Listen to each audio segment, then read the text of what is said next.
Welcome. Good evening, St. Lucia, and welcome to yet another episode of What's Happening Now with Laura. I know it must feel like almost like a fish out of water since I've been off air for a little bit. I want to start off this episode by thanking all of you who reminisced and sent your sympathies and condolences to me and my family during this bereaved time for us. It hasn't been an easy one. It's never an easy thing to lose a family member, but we're coping as with anything else. And I want to thank you personally. I know I sent out thank yous to some of you, but it's just impossible to reach all of you. So I'm going to take this opportunity to thank those of you who commensurated and shared our pain and offered condolences and prayers and words of encouragement to me and my family. My brother, he's my first brother, my first sibling. He meant a lot to a lot of us, and it's always so very difficult to say goodbye to someone that is so well loved. And sometimes some days are so easy because you remember his smiles and his jokes, and boy was he a jokester. And other days, those very same memories bring tears. And so you would understand why I would need to have a couple weeks off to be with my family and to just deal with the passing, the loss of someone so young and so vibrant and someone who had so much to offer and to give. So, but anyway, we're here, and this is our first showing since our incident, and it's going to be a good one. It's going to be about health, it's going to be about wellness, it's going to be about fitness and taking care of ourselves. But before we do that, I'm certain most of you would have something in your uppermost evoked set, and that is Hurricane Irma. Wow. From all accounts, Hurricane Irma seems to be a system that of a magnitude that we have never seen before in this region. Category 5, 175 miles per hour sustained winds. And I was thinking, and I was going through my mind, and I was thinking, have we ever seen anything? Certainly not in my lifespan. So I was going back, and I tried to stay within 10 years. Nothing came up. I went as far back as 1979 with Hurricane David, 1980 with Hurricane Allen. Nothing of that magnitude. And despite the fact that we lost lives, there was nothing to that magnitude. Now, I think during Hurricane Allen, we lost 5 lives, 5 or 6 lives. That's in St. Lucia. I'm just looking at St. Lucia. If we had to go to the wider OECS countries or the wider Caribbean basin, it would be more than that. But let's just stick to St. Lucia for a while. During Hurricane Allen, we lost about 5 lives. And we were nothing close to the magnitude of Hurricane Irma.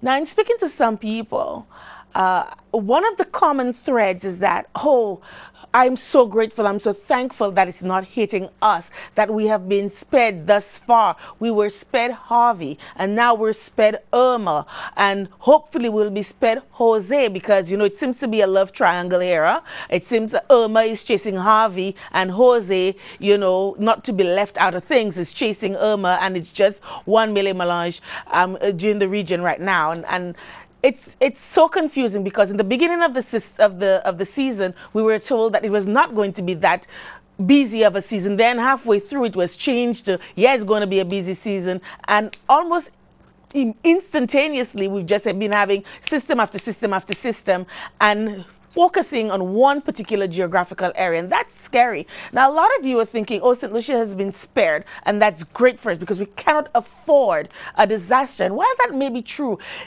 directly, something I've always been saying to you for the past 2 years or more is that we have this attitude of not in my backyard, so it doesn't affect me, and so I'm okay with it. But guess what? any system, any tropical storm, any hurricane that does not hit us, St. Lucia, directly, still hits us. Because when one of our sister islands are affected, we all in the archipelago are affected. We're all in the Oasis, all in the Caribbean basin, all in the Antilles are affected. Because when Dominica was hit, what happened? We sent funds and we sent goods and we sent clothing and we sent food items across to Dominica. This was at a time when we could ill afford, but we still had to help, reach out a hand to our sister. When Ivan hit Grenada, same thing. We could ill afford, but we could not sit idly by and allow Grenada to be struck so disturbingly, and for us not to reach out a hand. And the same thing when we were struck by Debbie and Thomas and Alain and the Christmas Eve trough. These other islands didn't say, oh, we can ill afford, we're not going to be helping out. They stretched out a hand to us. So anytime any one of these islands, particularly in the West Indies, are affected, every other island is affected. And these are hard times. These are dread times. So when we're praying for us to be spared, we should be praying for our brothers and sisters in the other islands as well. And let's not get it twisted. With the advent of easy travel and with the advent of movement of labor, right here in St. Lucia, we have Jamaicans, we have Guyanese, we have Barbadians, we have Vincentians, we have Grenadians, we have Dominicans, we have Antiguans, we have Kititians living right here, working with us. And likewise, we have St. Lucians in Dominica, in St. Vincent, in Antigua, in St. Kitts, in Trinidad, in Barbados, in Guyana, all across the region. So while we in St. Lucia are being spared, we have to give a thought to our brothers and sisters who have migrated to these other islands.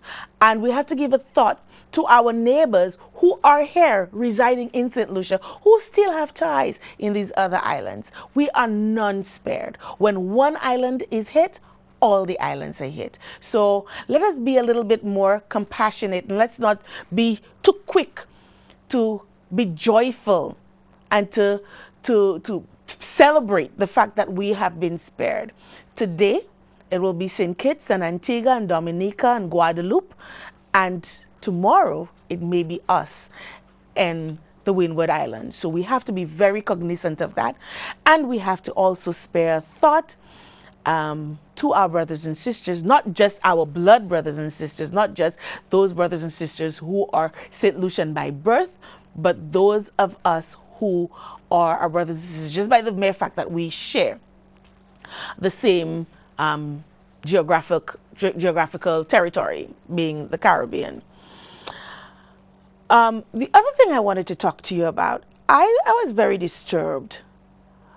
Yesterday and the day before, I received some text messages, Facebook snapshots of a particular person who well, there was this one particular woman, allegedly, because I cannot speak to the veracity of. I've just been getting those snapshots, and persons are expressing their dismay, their disgust, their awe, for want of a better word, at what the Facebook page was alluding to. Now, most of you, I would know by now that I'm not a big Facebook person. I can't deal with all of the drama, with everything else that's going on in my life. I hardly have time to peruse Facebook just randomly. So sometimes you would send me these things, and I appreciate it so much because it gives me an insight into what's happening in your lives. Because as I always say, this is the platform where we make your story our stories. So you give those to me, and I present a platform where we can speak about it. So people have been sending me those snapshots of a particular woman who alleges that a particular person has been sending her threatening messages, threatening private messages on her Facebook page. And so she made them public. And it's alarming, to say the least. It's alarming, the things that are purported in those messages about a particular person who harmed, murdered certain individual, and naming names and saying in graphic detail what that particular person is going to do to the person who is broadcasting all of those messages. Now, for me, one would say, oh, that could be a hoax. It could be just somebody trying to sully somebody's name or whatever. For me, it's very alarming, because when I first read the messages, the names that came to mind were Sandrina Joseph and Jeffrey Arbella. Now, a lot of you, because we have such short memories in this country, may have forgotten who the persons are, Sandrina Joseph and Jeffrey Arbella. These were some of a couple of the first murder victims in St. Lucia this year. What made these people stand out for me was that Sandrina Joseph had been threatened by the alleged killer while he was incarcerated. So allegedly, he had sent her messages blaming her for his incarceration and threatening that he would have killed her when he got out. Nothing serious was done about it. Nobody took it seriously. And this individual allegedly got out of prison and came and murdered. And I say allegedly because although the person has been captured, the person has not had their fair day in court. So charges have been laid, but there's not been a court case. The person hasn't been found guilty. And unless the person has been found guilty, you know what it is. Innocent until proven guilty. But needless to say, Sandrina Joseph and Jeffrey Arbella lost their lives because nobody took the threat serious. Law and order in this country knew about the threats, from what I'm told, but nothing was done. Even the victims themselves did not take the threats as seriously as could have been. And they paid for that dearly with their own lives. So when somebody puts out on Facebook that a person has been threatening her and giving graphic detail of what he would do to her, not just murder her, the things that would be done before he killed her, it has to be taken seriously. It is better to investigate. It is better to take precaution and be proven wrong than not to have taken any measures whatsoever and pay the ultimate price. I would like to think, because I know that there are police officers constantly on Facebook. I don't care if you think you're not a snitch. I don't care if you think you're strong and you can handle it on your own. I think this needs to be reported to the police. And the police, because names are named and nobody is making any attempt to disguise who they are, need to investigate and put this baby to rest once and for all. And if it is that this is a hoax, if it is that it is a fraud, the police need to take action against the persons perpetrating this fraud or this hoax, because at the end of the day, a very strong message needs to be sent out to those persons who want to sully and to defame other people. There is something disgustingly wrong with people taking revenge through social media. So if this is a revenge thing, after the police has done the investigation, they would have found that out, and one way or another, somebody would have to pay for this, whether it is the person who's allegedly defaming the character of the persons named in this Facebook posting, or if the investigations find out that the person or the persons who are named in that Facebook posting are indeed culpable of what it is that is being said in those postings, action needs to be taken. I have been threatened. I know lots of people who have been threatened. My cousin lost his life. He was the second victim of 2016. Nobody has been caught in his murder. It is the worst thing in the world to know that a loved one has lost his or her life through violence. We've had what, about 34, 35 murders in this country this year alone, and we're in the 8th month of the year, which means we've got 4 more months to go. What are we going to end with, 60 murders? Because that's what the statistics, that's what the forecasting shows at the rate that we're going. People, we need to take human life a little bit more seriously in this country. We need to take human life more seriously. We cannot allow fear to cripple us. And this is what is happening. We're so afraid of the criminal elements in this country that we are crippled. We are crippled. We're afraid to talk. We're afraid to speak out even when our own lives are at stake. Even when the most vulnerable among us, their lives are at stake. We are afraid to speak out. And I know some time has passed, but I need to speak about little Millian Ferdinand, who was murdered. Let's not ice it and you use euphemisms for it. He was murdered by people who were supposed to care for him. He was let down by the system. Let down by the system, starting from his caregivers, his parents, his teachers. He had to have gone to church at some point. The church, the neighbors, the community. Nobody can tell me that this little boy, 4 years old, had all of these marks of violence about his body, and nobody saw anything. Nobody observed anything to the point that they spoke out, stood up for this little boy. And what makes it more egregious and hurtful is that he has not gotten justice. The persons purported to have done this to him are sitting in jail, and now one is out, living fat and large on our taxpayers' money, and not brought to justice. Now, I understand, and I you know, you got it. The law is the law, and you've got to deal with it as it is, right? I understand that bail is not a fine, right? I understand that, given. Bail is not a fine, and you've got to look at certain parameters by which you issue bail. So the person is not a threat to themselves.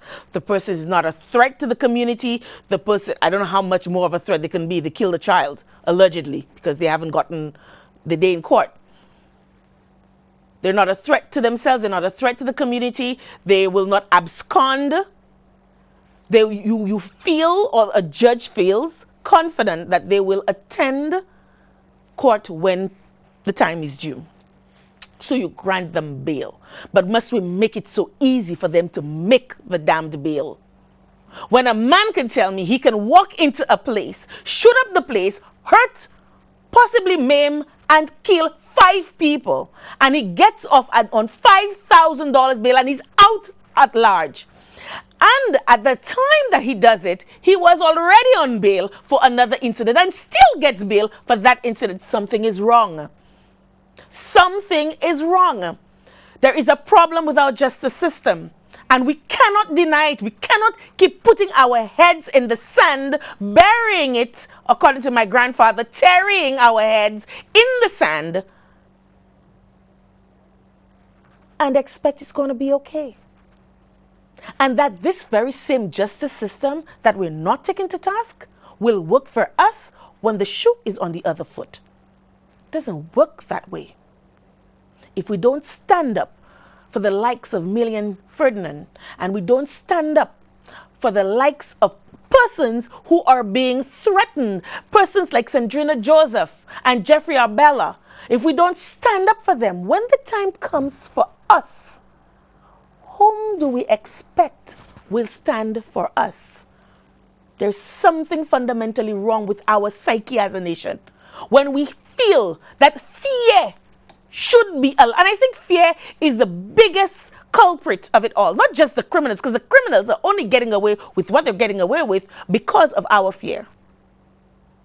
And it's the same NIMBY thing I spoke about in the beginning. Not in my backyard. So it's not happening to me, so I don't care. So while my camera, my CCTV can capture murder and violence taking place, I will not give the recording to the police because it didn't happen to me. It didn't affect my family or my property. I will hold it back because I am afraid that the criminals will come and get me. Guess what? The criminals will get you, one way or another. Even though you didn't put yourself out there to stand up for somebody else who could not stand for themselves. They will get you eventually. And that is why we need to grow a backbone. We need to grow some gonads and stop pestering about the little things. There are so many things that we could do for ourselves, but we like to point the finger. Point the finger on this one and on that one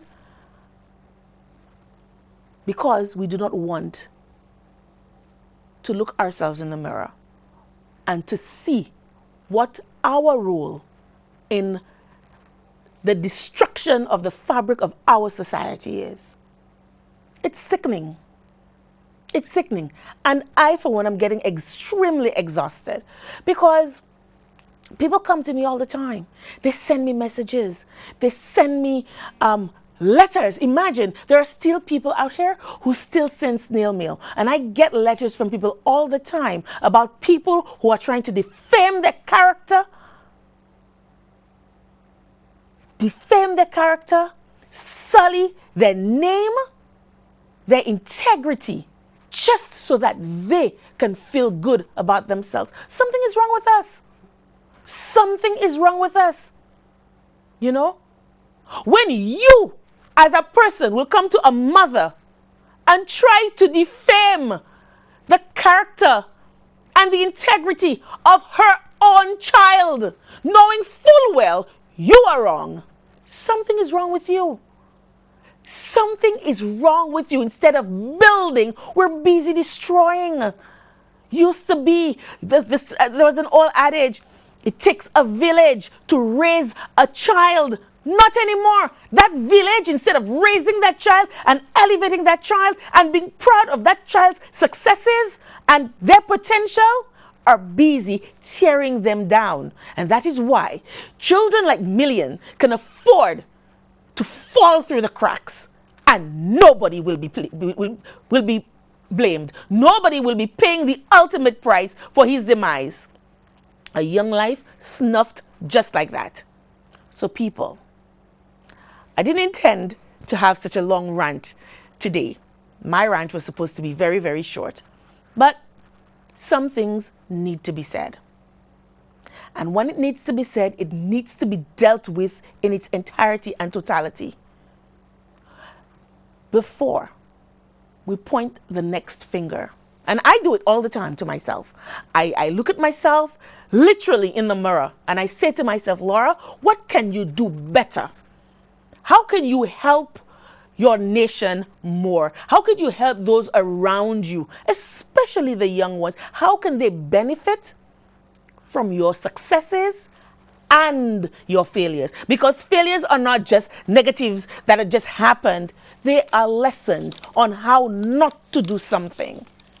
They are lessons that you learn so that you can teach others not to make those mistakes. How are you going to parlay those failures into lessons for those around you so that they make fresh mistakes, not tired and old mistakes that you made and your mother before you made and her mother before her? Let's try to be better persons. Let us try not to communicate with rancor and vitriol and blame. Let us try to see how we can all come together, unite, and see what's the best way that we can make things work. Sometimes we have to be passionate. We've got to be aggressive in the way we go out and to seek justice. But there's a time and a place for everything. A time and a place for everything. But where there is always a time for, what there is always a time for is justice. Justice, not just for ourselves, but for those more vulnerable and less fortunate, those who do not have a voice, those who have succumbed to the evil that men do. Let us rise up and stand up as a nation collectively so that our lives could be better in the near future, and the lives of our children and their children to come would be easier, smoother, and more peaceful. We're due for a break. When we come back, my guests. See you on the other side of the break.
Welcome back to What's Happening Now with Laura. Just had a little wardrobe malfunction there. But thank you for staying tuned, and thank you for coming back with us. And it's good to know that we're reaching people. So during the break, somebody sent me a message saying that the person who murdered Sandrina and Jeffrey had his court appearance, and he was given 16 years. I personally don't think 16 years is enough. You kill 2 people, 16 years, or multiply that by 2 at least. But hey, at least there is some sort of conclusion, and the family, the community, the friends of the deceased can begin to have closure. It doesn't just happen just like that, but at least they will be able to get closure. They will start to get closure, because so many of us will never get closure. So many of us will never know what really, truly happened to our loved ones. We can only suppose, and you know what assumptions are. But it's good to know that this person was brought before the courts. So in this case, justice has been somewhat served. Thank you so much for that update. Never know everything. So tonight we're going to be talking about Caribbean wellness, and my guests come from the Ministry of Health, from the Non-Communicable Disease Focal Point Ministry of Health. And so my first guest is Dr. Shanna Sear Filbert, and she is the District Medical Officer. Welcome. And with her is also Mr. David Shakes Christopher, and he is president of the St. Lucia Boxing Association and representative for St. Lucia Olympic Committee. So, my guests. Now, Mr. Christopher will be coming in a little bit later, because we want to talk a lot to Dr. Sear with regard to the ministry's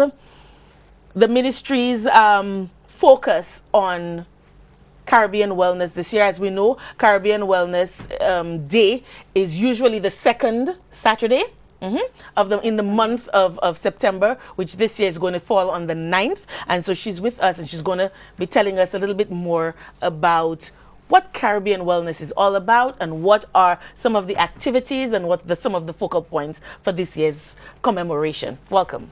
Thank you very much, Laura. Good evening, Zenusha.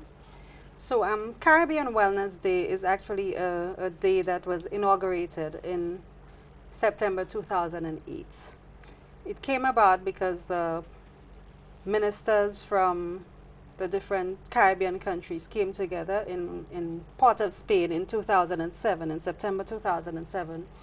They came together and they decided that they needed to do something about chronic diseases because those diseases were causing a very huge economic burden on the country and causing a lot of what you call disability and morbidity or sickness and mortality, which is death. So they came together and as they had the discourse and as they made decisions as it related to stopping the epidemic of chronic diseases, they decided that every year in September there was going to be a day that was set up aside to actually look at how we could go forward with promoting health and wellness and fighting chronic diseases. So that's actually how it came about. That's wonderful because as we know in this region, our wealth is our people, the human capital. Yes. So it would make absolute sense to collectively see about the wellness of our human capital, of our people, you know. So that's commendable. One of the things that I've found though is that we have a day commemorating something, anything, whether it is wellness or non-communicable diseases, whether it would be obesity in children. And by the way, this month is actually the month that commemorates obesity in children. Okay, Child Obesity Awareness Month. It's September. So a little later on in the month, we will be having a show focused specifically on obesity in children. A lot of the times we focus on ourselves as adults. Oh, I'm overweight, I'm 5 pounds. And some of us grouse over the silliest things. I'm 5 pounds overweight, I should be 120 pounds, and I'm 125 pounds. We're talking about those persons who are morbidly obese, those children who exceed their normal weight range for their age, their height, their body, their size, and all of those. So we'll be focusing a little bit on that later on in the month. And it's so important to focus on the kids because healthy lifestyles, it starts from the time that they're children, right? Right. So in your calendar of activities and your activities for non-communicable diseases that focus on that, is there anything to focus on children? Okay, I'm happy you asked me that question. Actually, since Caribbean Wellness Day has been celebrated every 3 years, there's actually a focus on the elderly, on the adults, on the youth. This year it's actually on the youth again. So the theme, usually the general theme is love that body. And this year, the sub-theme, if you want to call it that, is a brighter future for our youth. Healthy living, a lifetime investment. Let's get moving for health. And the focus is actually on those aged from 15 to 29. We're looking at the youth, according to you. We believe that if you start creating a healthy culture in children and adolescents, they will actually grow up with that culture and become healthy adults. And healthy adults will contribute positively in terms of the country's economy, in terms of relationships and everything else, because unhealthy adults would, of course, not live a very good life, for want of a better word. Right. Now, when you said that long title and subtitle and everything, gorgeous, great, love it. But what that stuck with me was love that body. A lot of the times when we say love that body, we think of just loving the body that we have. So look at me, I'm short and plus size. I have to learn to love my body because so many times we have negative self-image issues, and that of course comes from not from ourselves, because we don't learn, we were not born to hate ourselves. It's other person's projections of their perception of us, how they see us, they project that on us, and then we take it on ourselves. But I don't think that's what you're talking about. I think you're talking about learning to care for the body. So tell us a little bit more about that. Okay, so it's learning to care about the body, and we're not just looking at the body, according to you, just the outside. We're looking at the mind that controls the body. Taking care of it, eating the right foods, exercising, drinking enough water, avoiding toxic substances like cigarettes, alcohol. These are the things we're looking at. Taking care of that body, so it is a healthy body that is. So how would you propose to get young people, children, and we're focusing on the youth, to develop that kind of love for the body so that they can have healthy bodies that are not riddled with what we sometimes call inherited diseases, hereditary diseases like high blood pressure and diabetes. I think that we can perhaps beat that, but we hear all the time that, oh well, if your parents or your grandparents or siblings suffered from hypertension or diabetes, then there's a high possibility, the probability of you going to be suffering from that is very high. Can we beat the odds? And is there really something called hereditary diseases where, you know, because your parents had it, you will have it, almost as a fait accompli? Okay, I like that question, Laura. Indeed, there is a genetic component in some of the diseases we actually call lifestyle diseases. So we see that if, let's say, your mom were diabetic, especially if she were diabetic when she had you, you have a greater risk of developing diabetes. That being said, though, although there is a genetic predisposition, just because your mother was diabetic or your father was diabetic or probably everybody you know was diabetic does not mean that you're going to be diabetic as well. And that's what we want to really focus on in the youth. There's lots of research out there that shows that you could actually lessen your odds.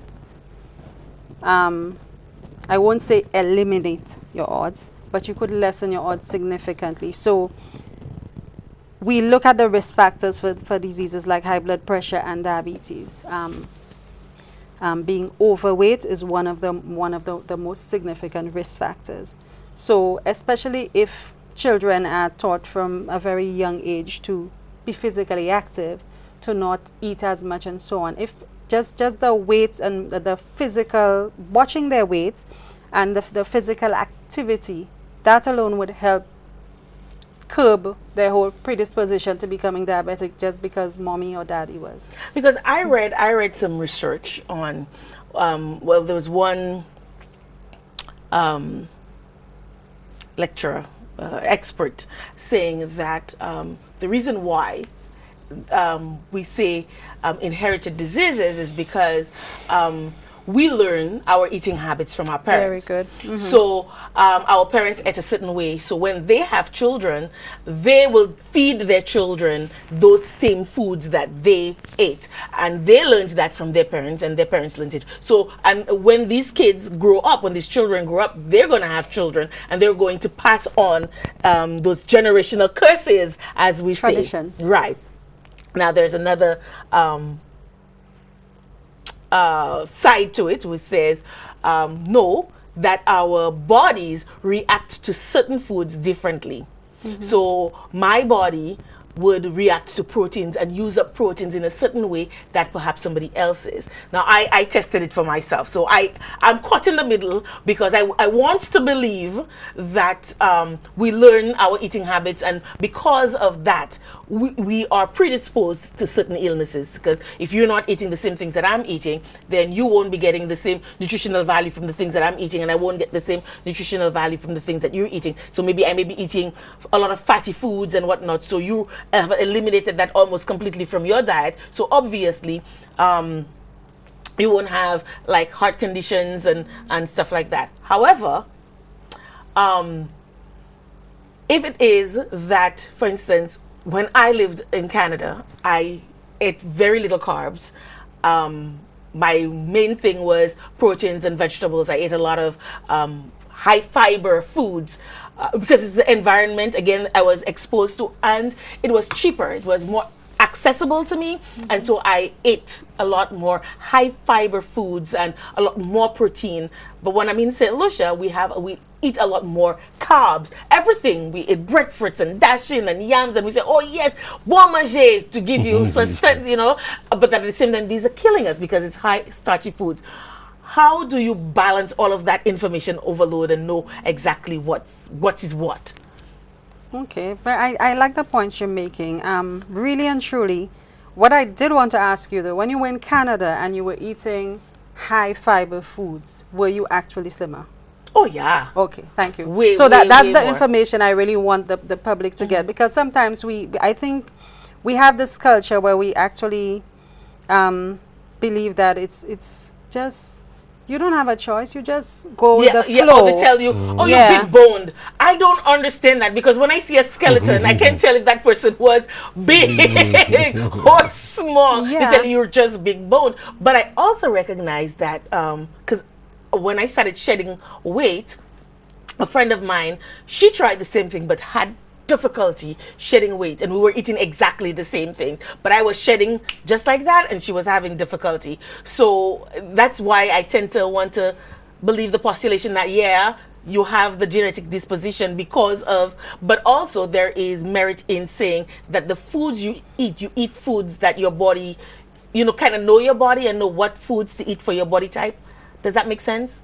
I think different people have different metabolic rates.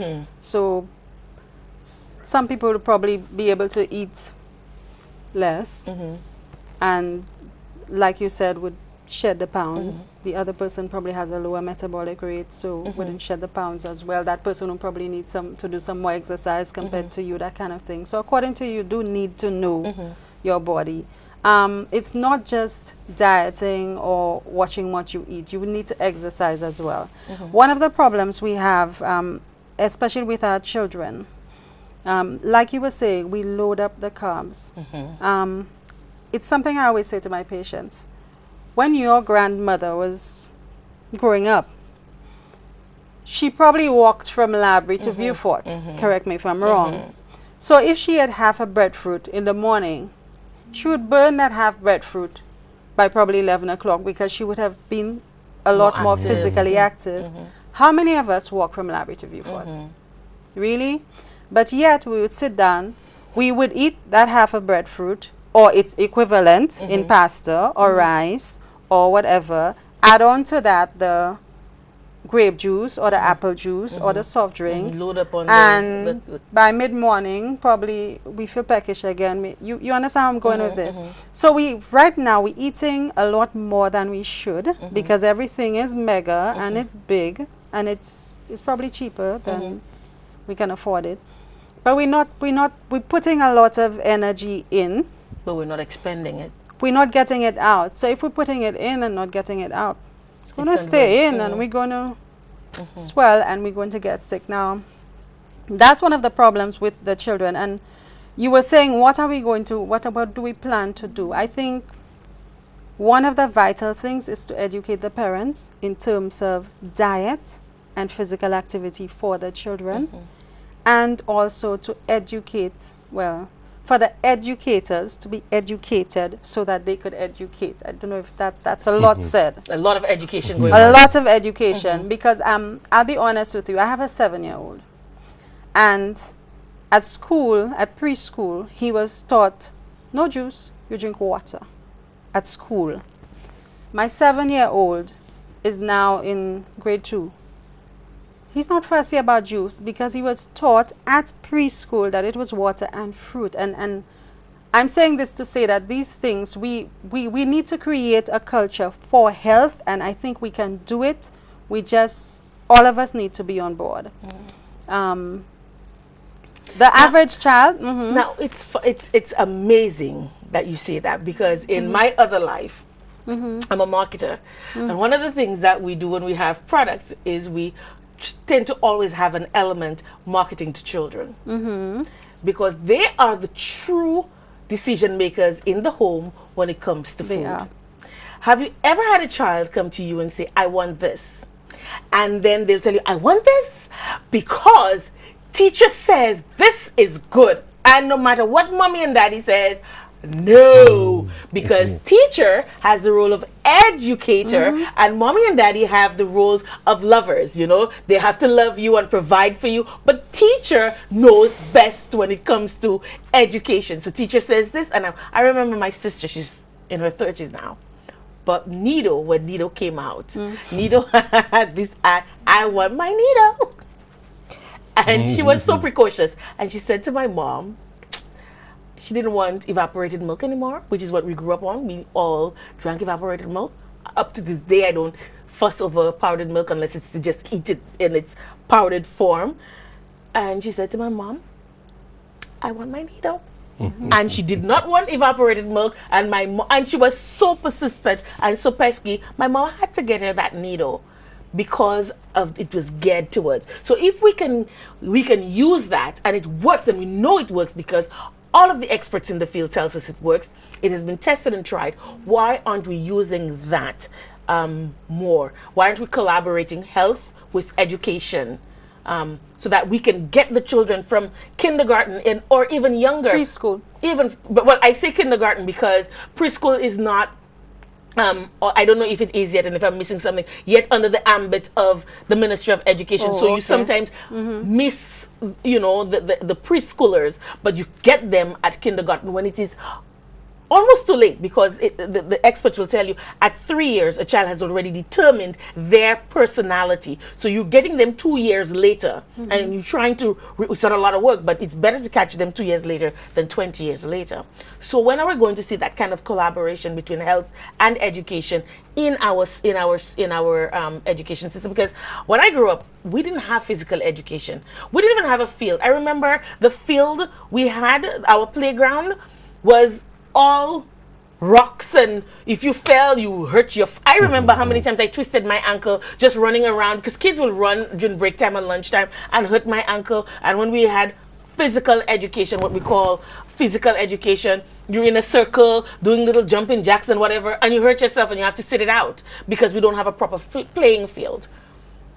So I like the point you were making. You were saying that there needs to be collaboration, and that we actually, as a ministry, we're actually working on that. We recently had a newly appointed non-communicable disease commission, and their fundamental role is to actually get on that commission. We have people from education, AG Chambers, health, transformation, all the ministries, and they come together and they sit and they say, okay, how are we going to solve this? So according to you, health says, listen, we have a problem with the children. Actually, it's estimated that 30% of our children in the Caribbean are actually overweight / obese. That's 1/3. Now, in 1979, there was like what? Probably like 2%. There was a survey done in St. Lucia. 2% of the children in that survey were actually overweight. In 2009, Dr. Bird did, she surveyed about 400 preschoolers. Out of those 400, you know how many were overweight? 20% of them. Wow, that's a lot. So, and that was 2009. We're now in 2017. And I mean, just instant. looking around, yeah, we know that we have a problem. So these are things we're actually looking at as a ministry, collaborating and saying, okay, listen, folks, we need to ensure we know what they're eating. We need to make sure we give them healthier options at school. We need to make sure. Should our parents be sending the children with food, or should that be a role that is taken on by the Ministry of Education, where kids have lunch at school, where unless of course there are, there's certain kids who cannot eat gluten or anything like that, so they have to have a specific diet. But for the most part, where the school now can control and direct what they eat, so these children are eating properly at school, and so they can parlay that, take that what they've learned from school and bring it home and say, no, mommy, I don't want this. I want more veggies on my plate. I want less chicken. I don't want as much rice or macaroni. I want more. I want maybe a couple pieces of breadfruit or whatever, because that's a whole other story. I have to get my sister on here at some point because she did a study on breadfruit as a superfood. But then again, everything we go to excesses, but I really need to get it, because breadfruit, oh my gosh, so much. You can make flour, you can make so many things, so much better for you than the bleached wheat and everything else that we do. But yeah, but can we say that we can see that happening somewhere in the future? We're working on it, actually. And would that be a good thing to I have? think it would. For example, St. Lucia is just one country in the world, and when it comes to health, the World Health Organization would actually look at where we are and actually send, how will I say, the blueprint for how you manage chronic diseases and what you do. So the recommendations that have actually been made are things like ensuring that you have policies when it comes to the school feeding programs, healthy food for the children, affordable, back the gardens in the school, so they're picking the tomatoes and right then. Kids always like to take ownership. Exactly. I planted this, I want to eat it. Exactly. And also to determine what is actually available in the school. So we're looking at what they're drinking, looking at how much sugar they take in, because the sugar is an issue, a very, very big issue. The average child shouldn't have more than 6 teaspoons of sugar. The average. And then they have 2 soft drinks in a day. And in one soft drink has much more than your daily intake. Too many. And we wonder why our kids are so hyperactive. That too. So they're not doing well at school, etc., etc. They're putting on weight. They're not physically active. They're also, education is looking at the policies that have to do with physical activity. Children should be physically active about 150 minutes in the week. The average child. A study was done a few years ago. About 48% of the kids were not sufficiently physically active, and they were children. Young children, we're not talking teenagers, they were children. So we are actually looking at that, and I like what you said. It shouldn't, we like to celebrate days and that kind of thing. And then after the day we yes, forget everything. I think we're moving towards chronic diseases are too important to just go, oh, okay, a day. All right, and I think our governments have learned their lesson, that they're expensive, that the average diabetic who's probably going to lose his limb now can't work. He now has NIS to pay him if he's lucky, or probably the government benefits. Then you have a family, a breadwinner, whose children are now on the pauper's list, so to speak, because, okay, so the impact of chronic diseases is not just, oh, okay, yeah, you're sick, and it impacts the whole country. Productivity of the country itself, because you have some of your greatest productive people being out of work. They can't work because some of these chronic diseases feed on stress. So you can't, you're making yourself sicker by working. We're due for a break. When we come back, we'll hear more from Dr. Sear about the activities of Caribbean Wellness Day that they have planned, and then we'll also hear from Mr. Shix Christopher on how boxing fits into the plans, the ministry's plans. See you on the other side of the break. Stay tuned.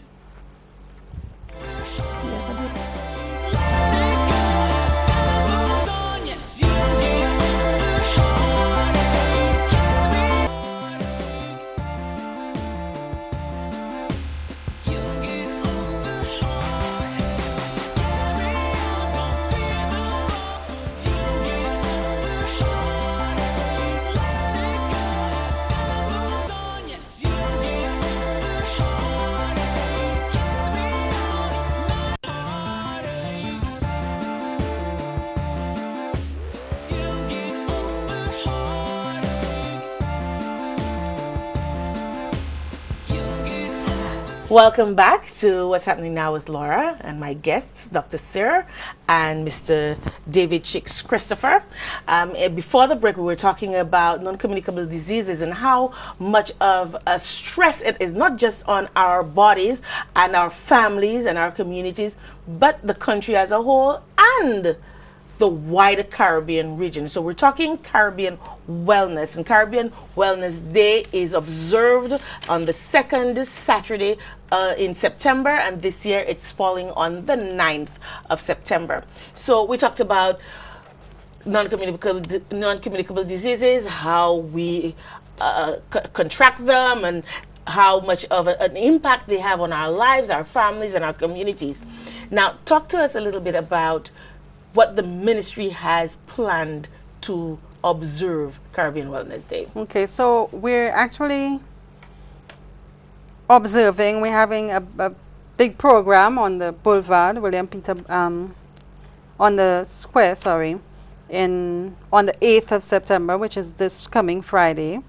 The official program starts at 10 a.m., the ceremony, and thereafter there will be lots to look forward to. I invite all St. Lucians to walk with your sneakers, because we're going to love that body and we're going to move that body as well. There will be screening, displays of healthy products and services. There will be lots of food, local healthy food, just so you know. There will be Glow Cocoa. All right, there'll be sea moss, smoothies, shakes,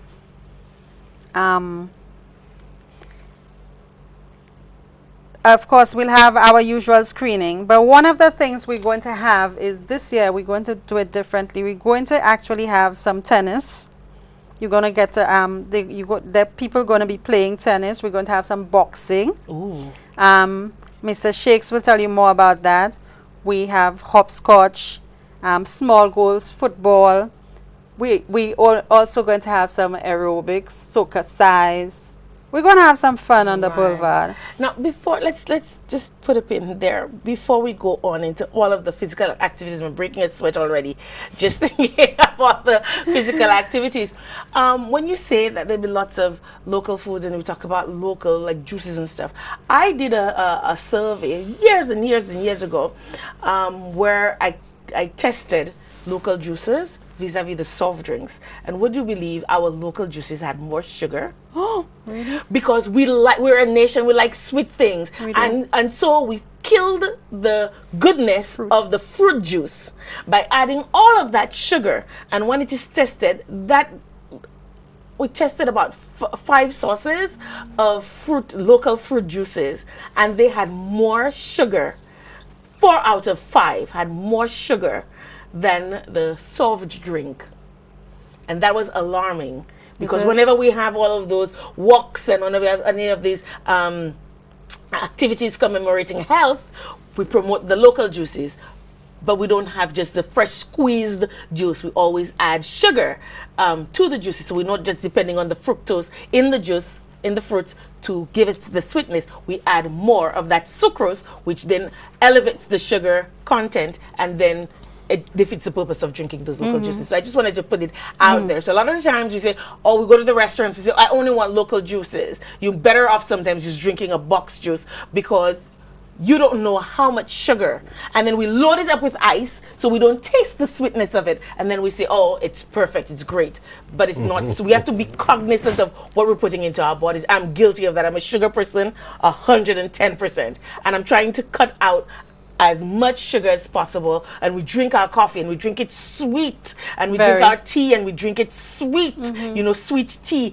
But there is the downside to that, because while we think that we're eating healthy and we're putting healthy things into our bodies, we're defeating the purpose by the little side sneaky things that we do that we don't think about. So there's that as well. Okay, I'm happy you put that in. So we're going to have smoothies, just fruit, no sugar. But the better option is actually, you were talking about the local juice and all the sugar in there. The better option would be water. Precisely. I always say you're better off drinking water and eating your fruit. Now, one of the recommendations we actually made in terms of this year is that we didn't want any juice per se because of that same thing that you're saying, that there's so much sugar in the juice anyways that you're defeating the whole purpose. Exactly. Yeah, so I quite agree with you. And of course, our coconut water, which All the comes ca- with right. the right amount of sugar exactly, all the electrolytes and and yes, everything. and our potassium and so on. So we're going that way. So, and sure, you come with your sneakers. One of the things I was thinking, in terms of eating a lot of carbs and in terms of drinking juices, etc., with a lot of sugar, is that what happens is that once we do this whole carb overload, we do a glucose overload, and as we do the glucose overload, our body pushes a lot of insulin, right? As our bodies push that insulin, we get hungrier faster, and then the vicious cycle continues. So you feel hungry in no time, you're back to overloading again, and then, of course, we put on weight because we're eating more frequently, yes, but because our body's also producing a lot of insulin, and insulin is anabolic. You will put on weight of insulin. There we go. Just So we've dealt a lot with the food aspect. Let's get physical. Mr. Shakes Christopher, you're here in your capacity as president of the Boxing Association. Tell us what your association has in store for us during this observation of Caribbean Wellness Day. Yeah, well, first of all, I want to thank you and thank the Ministry of Health for having us on board. And it's the first time I'm on the show, and I'm really enjoying it. Hope I'll be back here in a different capacity again to really enjoy the show. The Caribbean Wellness Fair, from the first time when we were called upon and were introduced to this whole event, it falls just within our realm, because boxing is about weight and physical fitness. You must control your weight because it's categories. We have different categories like 50 kgs, 59 kgs, 60 kgs, 69 kgs, 75 kgs, 80 kgs, 90 kgs. You fight within your box within your range. If you go to a competition and you eat too much or you use too much fluid and you hit the test scale and you over your weight, you get disqualified. So it falls right within control.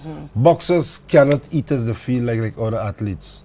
When other athletes like the wrestlers and those guys would eat a lot of steak to get their body healthy, and the cricketers and these guys eat, boxers can't do that. Boxers cannot eat unless they finish do the medical and they do the scale, the weigh in. Are you serious? Yes. So if you know you have to fall within 60 kilograms, that's your weight you're boxing in. So you have to make sure you go on the test scale before you go on the original scale. Hence you see boxers will be running on the streets with big clothes on the body to shed that weight. We had 2 tournaments so far for the year. We had the OECS and the Creole Championship. We won both of them, St. Lucia. We're the double champion for the OECS and the Creole speaking tournament. You've just stunned me right there and, with the jacket. Rocky keeps playing in my head right now. Yes. And seeing seeing Sylvester running with those heavy things, and now it makes absolute sense. Yes, because you must be matching your opponent. Right. If you give your opponent more weight, you can get disqualified because you're over the weight. So it falls right within what Doc is was explaining, and the Ministry of Health is trying to portray: healthy lifestyle, control your weight, eat the right food. You can't use too much carbs.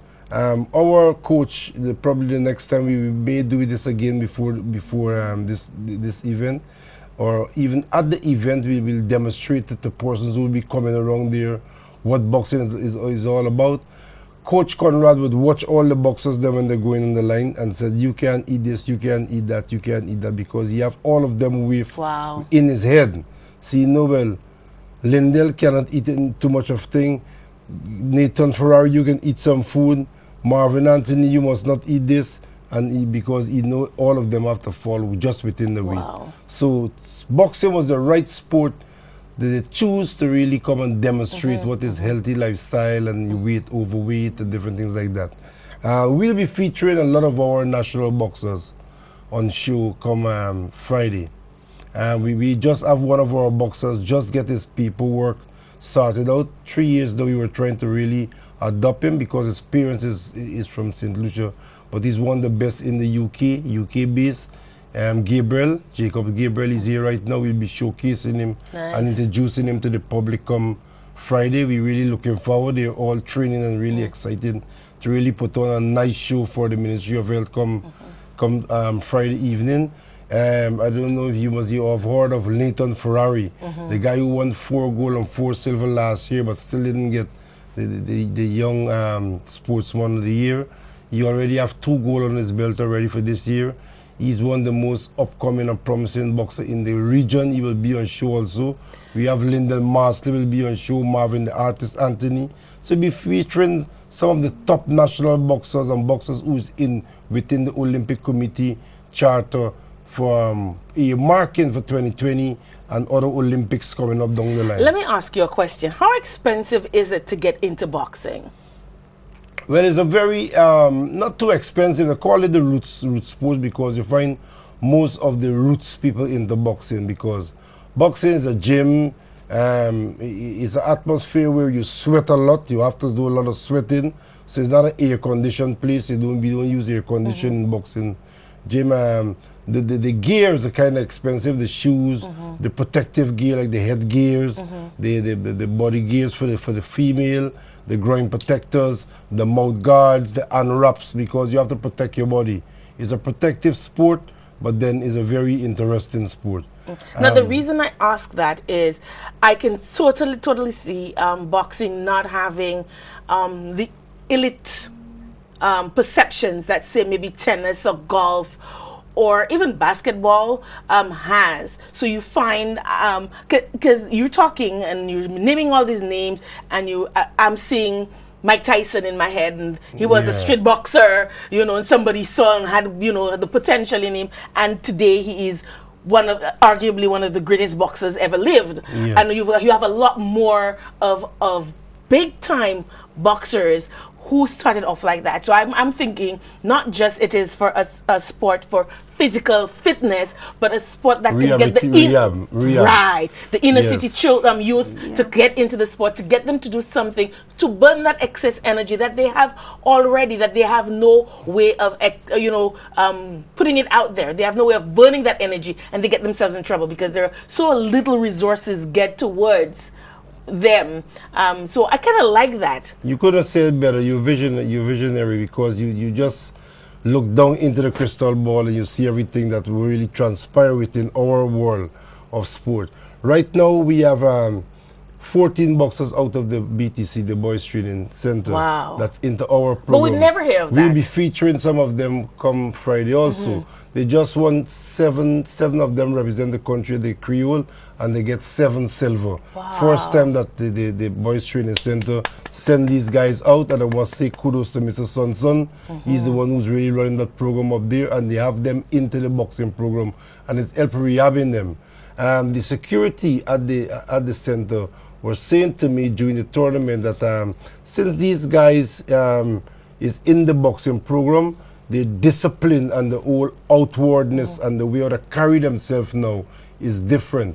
They don't give trouble, they're more disciplined, they walk around very proud.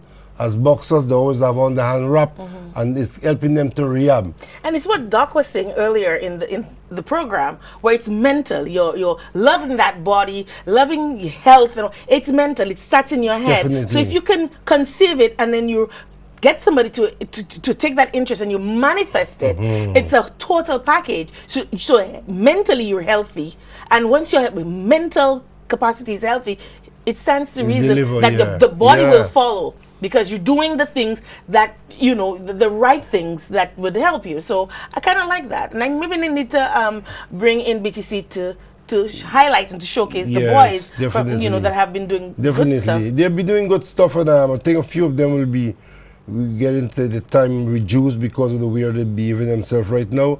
And then another thing too, why we really gravitate to this program is because one of our vice presidents is a year and 8 months now. He died because of these same diseases that the Ministry of Health is trying to really sensitize the people about. Because remember the late Brian McDonald, he was our vice president.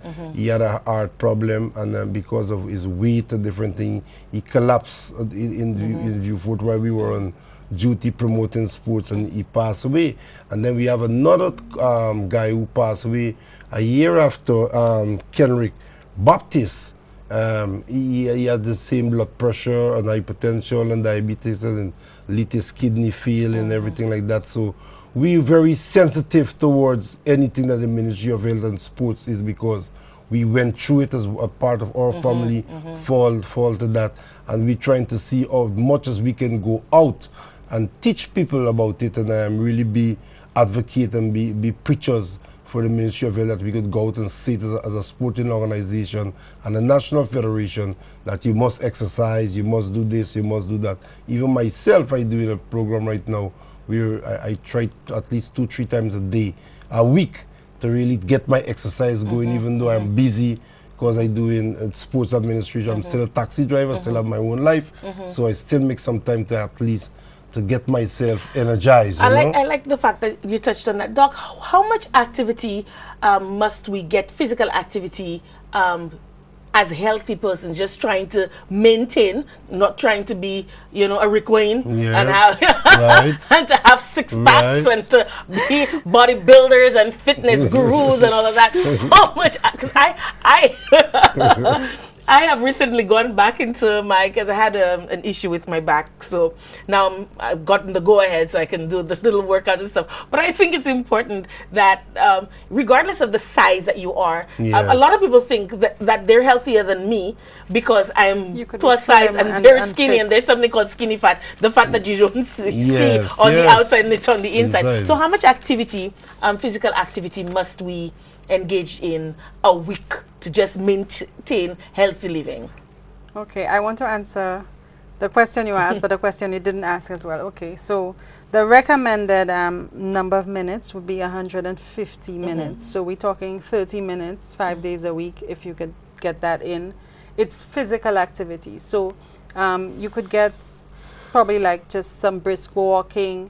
What we normally recommend is that anything is something, in the sense that some people would wait until they can actually do the 150 minutes to actually do something. Right. So it has to be gradual. It has to be conscious. So, okay, so today I'm going to park my vehicle away from my workplace because I'm going to try to get those 10 minutes of walking towards the workplace.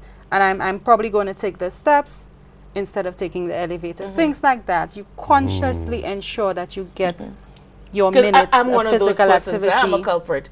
I will wait until I can get the 30 minutes in one go. Yes. And I will wait until I can get into a gym. And I'm a procrastinator when it comes to that. So I will delay and delay. And then next thing you know, the week that you said is you're going to start has gone by. And another week, and then August is done and we're in September and I never did anything. So small steps. Right. Okay, but 150 minutes of moderate, what we call moderate exercise. Brisk walking, swimming in St. Lucia. And we can monitor that. They've got the pedometers. Yes. The other question you did not ask, which I really wanted to answer, and I really wanted to touch on it, is the different kinds of obesity. So we look at BMI as a rough guide to tell us around what weight we should be. But what the research has found is that there are different kinds of obesity. So some people are actually bigger at the top, bigger arms, bigger tummy. That would be what you call truncal obesity, or the apple shape. I'm sure you've heard of that. And persons who actually bigger around the hips and butt. Okay. What we call top heavy and bottom heavy. Okay, now the better, once around your abdomen is going to be too big, they actually measure your abdomen. I don't know if you've been familiar with this. When we do medicals for insurance purposes, we measure your waist and we measure your hips. Okay, that's because whoever's probably going to see the document later on wants to have an idea of how healthy you are in terms of your waist size. There's what you call visceral obesity. And what they found is if you have a lot of, you may be slim, like you said, you may be slim, but you have a lot of fat around your tummy. That is unhealthy. So these are the things we look at in terms of health. And like you were saying, sometimes someone may be just a little plumper, pleasantly plump, but that person may actually be healthier as opposed to the person who seems a little slimmer, but who actually is bigger around the waist. Yeah. Absolutely. Now the lines, we're going to open the lines now so that persons who want to ask our experts questions may feel free to do so. The number will show up on the screen in a moment. You can also send us your WhatsApp messages on 284-6536 or send us your questions or comments on email at laurajapier@gmail.com. The number to call is 451-9788. And so the lines are open and you can interact with us. This is your moment to ask all the questions that I didn't get through or that Doc or Mr. Shakes did not get an opportunity to say. So feel free. Don't send me messages later tonight and say, oh, no. Here is your time, your chance to ask those questions. Call in 451-9788. Send us your WhatsApp messages to 284-6536 or via email at laurajapier@gmail.com. So yes, Laura, what we are trying to do too as an association, we just is unprecedented. We just create history by building back a brand new boxing gym, all by ourselves. Where is the gym? Right opposite the Red Cross. The new building you see there, it was an old building we had there, like a closet you used to call it. And then we decided we need a home. We've been clamoring for a home a long time. But you guys used to be where the Guinness, the thing that's painted up with the Guinness. Yeah. So we demolished that totally. And then with help from different corporate persons and help from different friends and family of the sport, we end up with this brand new building. It's not quite complete as yet. We still need to do the toilet facility and the showers and changing room, and we're going to open it to everybody. So I can come and learn boxing? Yes. Boxing going to have the time when we train in the evening, but like in the day, we want corporate persons to come in and get the fitness going, because we can have coaches in there. You can come and do your workout. We can have persons come in and learn self-defense, different things like that, so we could keep a healthy body inside it, because it's very big now. It's 70-something by 30-something. Right. So we have enough space in there now for persons to come on and work out. All right, great. We have our first call online. Thank you for calling. You're on the air. Hello, good evening, Laura. How are you? Not too bad, thanks. How are you? Fine, thank you. And your assistants, good night. Good night to Dr. Sear and to Mr. Christopher Shakes. Good night, good night. Mr. Shakes Christopher. I have a question. My son will see the bus, I have to ask that. Is boxing a good tool that one could use for defending himself? I think Mr. Shakes was just saying that about the self-defense. So the question is boxing a good sport to learn for self-defense? Yes, definitely. It's good for self-defense. It's good to... it's a disciplined sport. You can protect yourself. Thank you very much. All right. Thank you so much. We have a WhatsApp message here. Great topic. I so agree. There are those who eat pastas, bread, and sodas and weigh 120. But I would smell a pizza and put on 10 pounds. Saddest thing is it's so much cheaper to eat unhealthy foods, which are also so much easier to find. I may have to drive further or make 5 calls to get a healthy food option. If you don't eat between 12 and 2, don't bother. It's fast food that's and it's so true. That is so true. That is true. In St. Lucia, our restaurants, I don't know what, they're not restaurants. They're true. called restaurants, but they're not restaurants. If you go to a restaurant after 2, you can get a proper plate of food. And when you ask, okay, what's on the menu, you get like Grand Provision Center. And you really want to know what Grand Provisions, because like for me, I know what my body metabolizes quickly.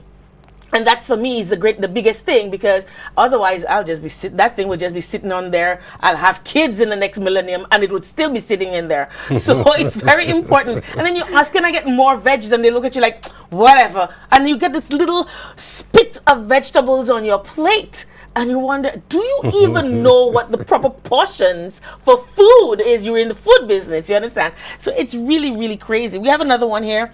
There are so many parents who go through so much just to get books for the children to go to school. When it comes to feeding them, they just get what's cheapest and available. Feeding programs in my time, 80s, was the best program, because without it, it would have been mostly buttered bread and hopefully cheese every single day to take to primary school, or walk home quickly during lunch break to see what was cooked. And, you know, at least she's walking, you know, home from school. I walked home from school to have lunch and walked back, but then the distance wasn't so great. And, you know, we have to really think about what the environment now is, you know.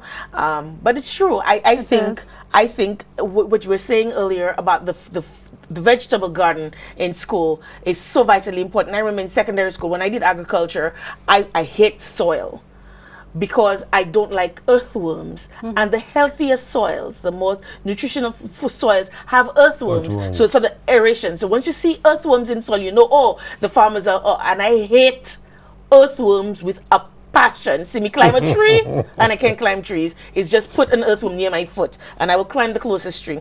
But I was so excited because we were doing cucumbers. We were planting cucumbers and I had the biggest, tastiest cucumbers every time. So everybody always wanted me to grow their vegetables. But what I would do, I'd get the boys to till the soil because I hate soil and I didn't want to get in touch with the cucumbers. But I would water those things and let me tell you something. I think that's where my love for cucumbers started, because I grew them at school and I grew those big juicy cucumbers and I always wanted cucumbers after that because I grew them.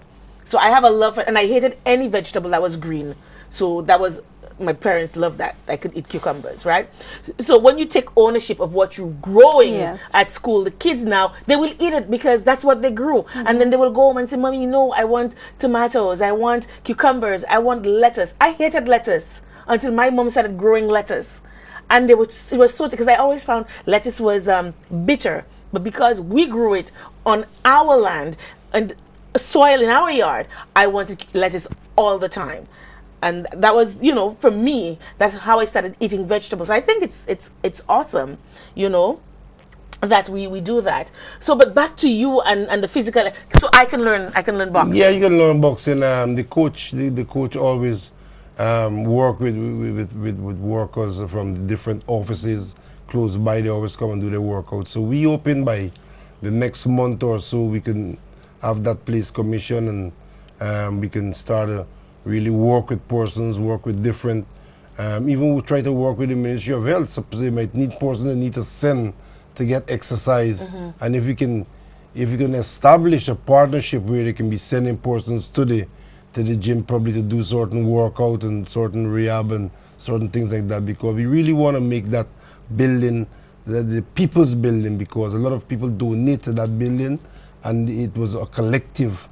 Is a collective. I think it's the only association ever built a building without a loan or without no major help from the government or so. We do it together, so we want to give it back to the nation, that we could create more champions and better citizens and work with different organizations to help one another. But all in all, I think boxing is going to be one of the first sports in the history of St. Lucia to bring the first gold medal from an international event like the Olympics. But didn't we already get a first gold? That was Commonwealth. So we're going bigger and we're talking about the Olympics and those kind of big events. We have that dream and we're working towards that dream, and we have some young athletes, they themselves working towards that dream. When you speak to guys like Nathan Ferrari and guys like Gabriel, you're going to hear these young athletes dedicating their life to sport. And dedicating their life to being a better person and creating history in the country. Nathan is just 18 years old, just graduated from school, and he's living a sportsman life. And I want to thank the ministry. They just take him on for the past 3 months and giving him a stipend so he can train and work and focus on his job. I'm glad you say that, because so a lot of the times, thank them for that, Miss Wilfred. We a lot of the times we have these athletes, these young people who dedicate their lives to a sporting that's a sport, Yeah, and then they have to work and get no support. And they get no support. But we are the ones. The country is the one that's getting the accolades. How important is it for us to get that stipend? It's very important. In certain countries like Jamaica and Cuba and these big countries, they have something we call a National Sports Commission. The National Sports Commission would take care of all of the youths in desolate places, deprived clubs, organizations, sporting organizations, youth and sports councils. They get money from like these entities, like let me say we have, for instance, we have Sandals. Sandals would make a contribution towards that. We have the old URI was going on with DSH and all kind of things. Like if these guys coming to do these big development, they make a contribution towards our sports commission. All these people who get in all this tax-free concession, all the Syrian stores in town and all the Chinese restaurants and all these guys who don't sponsor anything, they make a contribution towards our National Sports Commission. And then we have somebody serious with integrity to really man that sports commission. And as long as you could come with an authentic proposal, the National Sports Commission take care of all the athletes, the youth and sports councils, take care of persons who are aspiring to be go to a scholarship, different thing like that, because the sports commission would help you instead of you have to be going for sponsorship from the bureau, run by the national lottery, run to the ministry. We clamoring for a national sports commission. I'm as a president from one of the organizations, the leading person who is responsible for all the federation and the country from the Olympic standpoint. We pushing that agenda right now for a national sports commission. We just cannot wait for the $5,000 and $6,000 and $10,000 from government to run an organization for a year. If we have a national sports commission, as Doc said, would take care of the legacy of the country. Our investment is the youths. And if we can't take care of the youth from small, we cannot create champions. Exactly. Because they would want they have to go and work construction. We have a lot of champions we lost down the way by the wayside, because when it's just start to peak, they leave school 16, 17, 18, 19 is when they're gonna peak to really turn a champion. The parents can't take care of them again, they have to go and look for a job. They may have the qualification, but they can't get a proper job. They can go into construction, they'll go into security, and then we just lost them. They cannot train again because they have to work. But if you have this commission taking care of the youths, well then they could train, they could put them on this program, and then you're gonna see we start do like Jamaica and different countries, creating champions, getting medals, because we can take care of our own. But right now we just fluxing. We get those things a while ago because we flux. Right. We have Lover and Spencer, one in a lifetime, 10, 20 years, we're going to create a champion. Like in every cycle. We have another call online. Thank you for calling. Hello? We lost this call. But keep trying. The lines are still open for 451-9788, and your WhatsApp messages are always welcome to 284-6536. I seem to be my emails seem to be slow in downloading. So if you've sent me an email and I didn't read it out loud or I didn't address it, I don't know what's going on with Flow. So, but you could still send me your emails at laurajapier@gmail.com. That's one other show. Flow. Yes, continue. Oh, somebody just said that. I said I want to learn. So somebody just told me we'll go learn, we'll go boxing together. So I have a partner right there to go boxing. I'm supposed to go swimming, all the swimming and boxing. So yeah, so I know somebody listening will tell me you going boxing but you didn't come swimming and you didn't go golfing. We have another call online. Yeah, good evening. Good evening. When people get into boxing, they do bleed in the process. They bleed in the process? The process of boxing, right? The people do bleed. The boxers, they do bleed, right? And in other words, where their eyes could get damaged and they, get brain damage and things like that. So I'm wondering, in what way can boxing be good for the health? And they also activating the anger. So I don't see how boxing can be good for the health. Good night. Thank you so much for your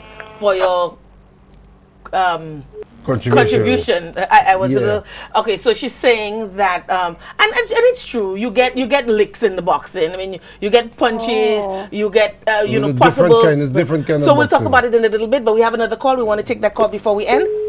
We lost the call. But yes, quickly It's address different that kind of because boxing. we're running out of time. She's speaking of professional The boxing. boxing, like what the Yeah. Muhammad What she's seen Ali there. and the And what right. she's seen in the Right. movies.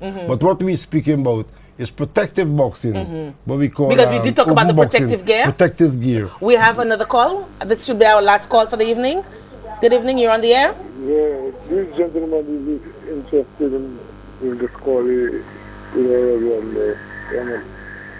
Yeah, because this thing is I'm interested in it, and you know what he's referring to, what it's all about.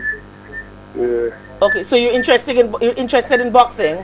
yeah. Okay, so before we leave, before we end the program, Mr. Christopher is going to tell us how we can get into his gym and how we can take up Yeah, boxing as a but- sport for. And I know him. You know him personally? Yeah, because he in the football stuff. Right, that right. thing, so Yes. he- So he's he- not just he about come in the football. south. I'm called. Yeah, You were saying you're from the south? yeah, from the south. Oh, I'm who? from the south. Yeah. Okay, so then we're going to ask Mr. Christopher how we can get boxing to the south. But thank you so much for your contribution. We're out of time, so we'll give him a chance to respond. We have a club in the south. Oh, you do? We are upstairs the Philip Marsley ground. Oh, yeah. Okay. We have a club there. We have one we have in Souza. We're just trying to rehab it. We're looking to reopen one in Sufri. So we're trying to decentralize and bring it all along the Decentralize, yes, places because absolutely. we're on a mission, as I told you. We have to bring the first major medal for St. Lucia. And we want to encourage persons to come out to this fair. And they're going to get a first-hand look and the experience of what boxing is all about.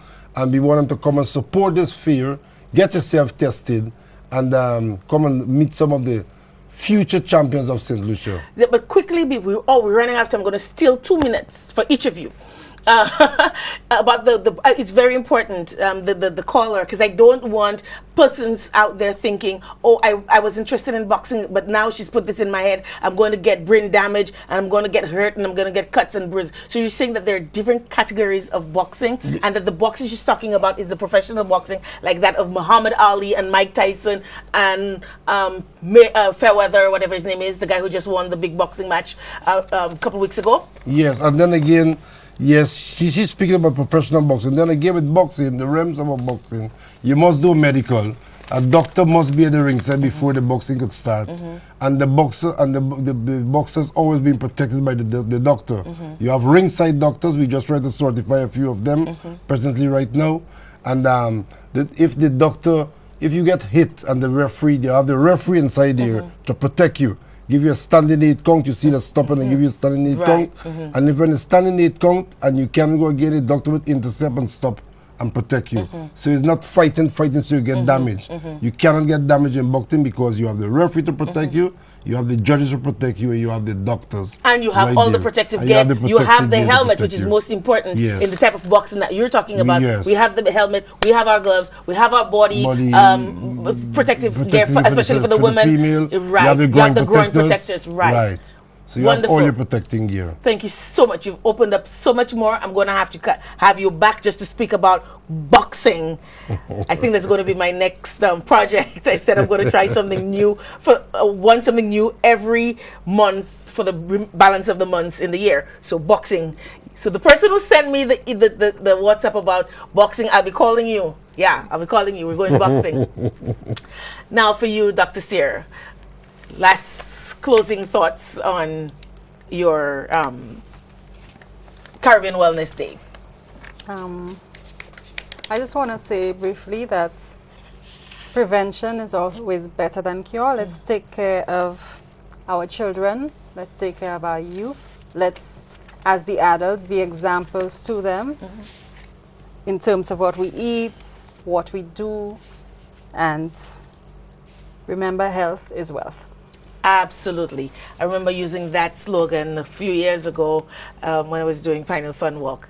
The health of a nation is the wealth of a nation. So let's all get up let's park our cars a little bit further away from the front door. Let us walk to work. Let us take the stairs and not the elevators. Let us eat more veggies and more fibrous foods. Let us learn our bodies. Let's go to the doctor even. Let's start by doing that, because we don't go to the doctor, so we don't even know our bodies. Let's go to the doctor. Find out what's happening with us. Are we healthy as we think we are? Or is there something more that we can do? What do we need to do to get to our peak selves? You know, how can we be the selves that we want our children to be? Because the future, we're leaving. The future is the children. Now we have to impart. It's not just giving them the school books and the education and the clothing and the love. We have to give them health. That will be the ultimate wealth. So let's do that for them.